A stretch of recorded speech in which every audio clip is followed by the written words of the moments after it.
அனைவருக்கும் வணக்கம். மிதுன ராசிக்காரர்களுக்கு ராசியின் அதிபதியாகவும் சுகாதிபதியுமாக இருக்கக்கூடிய புதன் மிகவும் வலுவாக தொழில் ஸ்தானத்தில் நுழைந்த தருணத்தில் நீட்சம் பெற்று வலுவிழந்து சஞ்சரிப்பதோடு மட்டுமல்லாது ஏப்ரல் மாதம் 1ஆம் தேதி முதல் நீட்ச கதியில் மேலும் வலுவிழந்து வக்ரம் பெறுகிறாருங்க ராசியின் அதிபதியான புதன். எனவே காத்திருக்கும் அதிர்ச்சியாக மிதுன ராசிக்காரர்களுக்கு எந்தெந்த விஷயங்கள் அமைகின்றன என்பதை ஆராய்ந்து பார்க்கும் போது கர்மஸ்தானம், ஜீவனஸ்தானம், தொழில் ஸ்தானம் என்று சொல்லக்கூடிய 10ஆம் இடத்தில் நீச்சம் பெற்றிருப்பதோடு மட்டுமல்லாது மேலும் வலுவிழந்து அக்ரகதியில் திரும்பியிருக்கக்கூடிய ராசியின் அதிபதியின் அமைப்பு காரணமாக பல்வேறு விதமான தடைகளை சந்திக்கக்கூடிய சூழ்நிலை உருவாகியுள்ளது. அது மட்டுமல்லாது சுகஸ்தானத்தை சப்தம பார்வையால் மேலும் வலுவிழக்க செய்வதால் பல சுப தடைகளும் சுப விரயங்கள் ஏற்பட்டாலும் சிரமத்தை சந்திக்க வேண்டிய ஒரு சூழ்நிலையும் மிதுன ராசிக்காரர்களுக்கு அதீதமாக உருவாகிறது என்பதை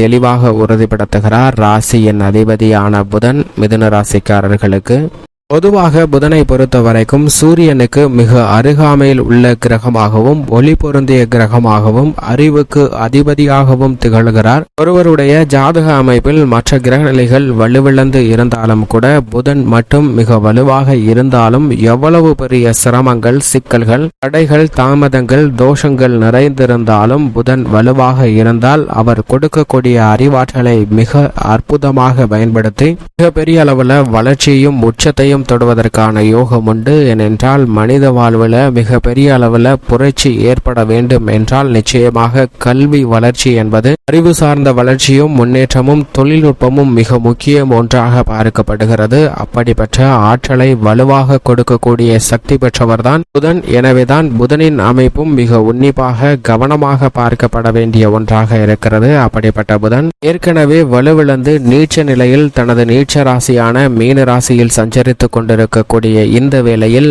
மேலும் அவர் வலுவிழந்து வக்ரம் பெற்று திரும்புகிறாருங்க ஏப்ரல் மாதம் 1ஆம் தேதி முதல். எனவே காத்திருக்கும் அதிர்ச்சியாக பல்வேறு விதமான சூழ்நிலைகளை சந்திப்பதற்கான வாய்ப்பு உருவாகிறது. புதன் சாதகமாக இருந்தால் எப்படி மிக பெரிய அளவில் நன்மை நிறைந்தவையாகவும் வெற்றி நிறைந்தவையாகவும் அமைத்து கொள்ளக்கூடிய வாய்ப்பு உருவாகிறதோ அதே போன்று புதன் சாதகமற்று வலுவிழந்து இருக்கும் போது நோய் வாய்ப்படுவதற்கான சாத்தியக்கூறுகள் உண்டு. புதன் கெட்டுவிட்டால் புத்தி கெட்டுவிடும் என்பார்கள். எனவே உணர்ச்சி வசப்படுதலும் ஆழ்ந்த சிந்தனை, ஓவர் திங்கிங் என்று சொல்லக்கூடிய ஆழ்ந்த சிந்தனையாலும் பாதிப்பு, ஓவர் கான்பிடன்ட் என்று சொல்லக்கூடிய அதீத நம்பிக்கையாலும் பாதிப்பு ஏற்படுவதற்கான வாய்ப்பும் உருவாகும். முன்கோபம், எடுத்தோம் கவர்த்தோம் என பணிகளை மேற்கொள்ளுதல், பதட்டமடைதல், அதிக சந்தோஷம், அதிக கவலை, அதிக துக்கம், அழுகை, சிரிப்பு போன்ற பல்வேறு விதமான புரிந்து கொள்ள முடியாத அளவிற்கு அறிவுபூர்வமாக செயல்பட முடியாமல் உணர்ச்சி பூர்வமாகவும் சில தேவையில்லாத செயல்பாடுகள், வாக்குவாதங்கள், மன வருத்தத்தை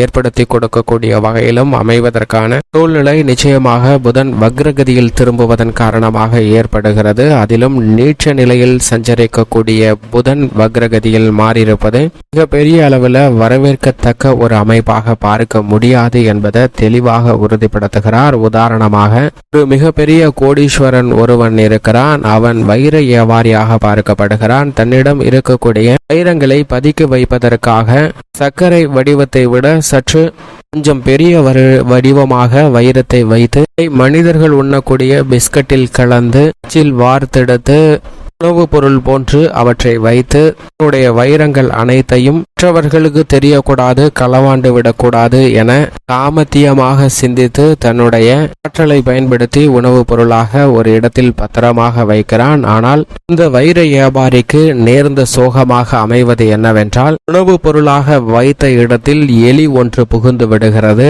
அந்த எலி தன்னுடைய கோரை பற்களை வைத்து அந்த பிஸ்கட்டை கொறித்து தின்க ஆரம்பிக்கிறது. அப்படி தின்கும் போது வைரக்கற்களையும் அதில் மறைத்து வைத்திருந்த உணவோடு சேர்த்து கொறித்து ஒன்றுபடுகிறது. இதை பார்த்த வைர வியாபாரி ஏதோ சத்தம் கேட்கிறதே என்று வைரம் வைத்திருந்த அறையை திறந்து பார்க்கும்போது எலி முழுமையாக அந்த பிஸ்கட் அனைத்தையும் தின்று விடுகிறது. வைரங்கள் அனைத்தையும் முழுங்கி விடுகிறது. இதை பார்த்த அந்த வைர வியாபாரி அதை சார்த்திவிட்டு எலி பிடிப்பவரை பிடித்து இந்த எலியை பிடித்து அதன் வயிற்றில் இருக்கக்கூடிய வைரங்களை எடுக்க வேண்டும் என்று முயற்சி செய்கிறான். எலி பிடிப்பவர் ஒருவரை வர வைத்து அந்த எலியை பிடிப்பதற்கான முயற்சியில் ஈடுபடும் போது அந்த எலி அந்த அறையில் அங்கும் இங்கும் பல்வேறு இடங்கள்ல ஓடுகிறது, மேலிருந்து கீழ் குதிக்கிறது. ஒரு கட்டத்தில் அந்த அறையில் உள்ள பைப் லைன் வழியாக அங்கிருந்து தப்பித்து கீழே பாதாள சாக்கடை உள்ள சுரங்கத்திற்குள் சென்று விடுகிறது. அங்கு சென்று பார்க்கும்போது பல எலிகள் இருக்கின்றன. அந்த எலிகளோடு எலிகளாக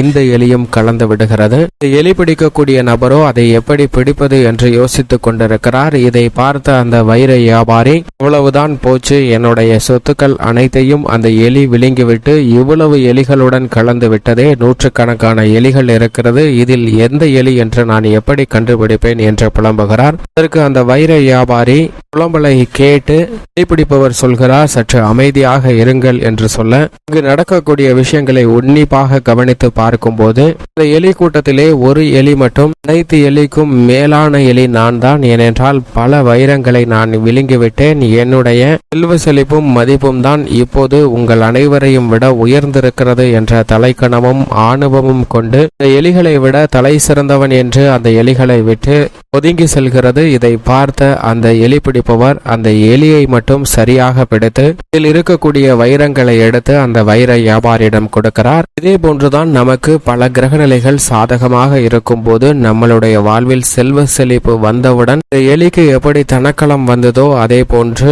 நாமும் நம்மளுடைய செயல்பாடுகளை மாற்றுகிறோம். ஆனால் அதே சமயம் இதுபோன்ற நிகழ்வு புதன் வக்ரகதியில் திரும்பும் போதும் ஏற்படுகிறது. உணர்ச்சி வசப்பட்டு சூழ்நிலைக்கு ஏற்றவாறு என்னுடைய சுயாபத்தை மாற்றுவதன் காரணமாக சிரமங்களுக்கு உள்ளாக வேண்டிய ஒரு சூழ்நிலை ஏற்படுகிறது என்பதை வக்ரகதியில் திரும்பி இருக்கக்கூடிய புதன் உறுதிப்படுத்துகிறாருங்க. இது போன்றுதான் செயல்படக்கூடாத ஒரு தருணமாக அமைந்திருக்கிறது. அப்படி செயல்பட்டால் காத்திருக்கும் அதிர்ச்சியாக பல சிரமங்களை சந்திக்க வேண்டிய ஒரு சூழ்நிலை உருவாகும் என்பதை தெளிவாக உறுதிப்படுத்துகிறார். பொதுவாக புதன் சுபகிரகமாக இருந்தாலும் கூட பாவ கிரக சேர்க்கையால் அபசு கிரக பலன்களை கொடுக்கக்கூடிய ஒரு அமைப்பில் இருக்கிறார். 2, 4, 5, 7, 9 மற்றும் 11 ஆகிய இடங்களில் அபரிவிதமான பலன்களை அள்ளி கொடுப்பார். ஜென்மத்திலோ அஷ்டமத்திலோ பல சிரமங்களும் இதயத்தில் எதிர்பாராத விரயங்களும் ஏற்படுவதற்கான வாய்ப்பையும் சூழ்நிலையும் உருவாக்கி கொடுக்கிறாருங்க புதன். இந்த தருணத்தில் இடங்களை விட அவர் சஞ்சார அமைப்பும் நீட்ச கதியில் வக்ரம் பெறுவதும் தான் சாதகமற்ற அமைப்பாக பார்க்கப்படுகிறது என்பதை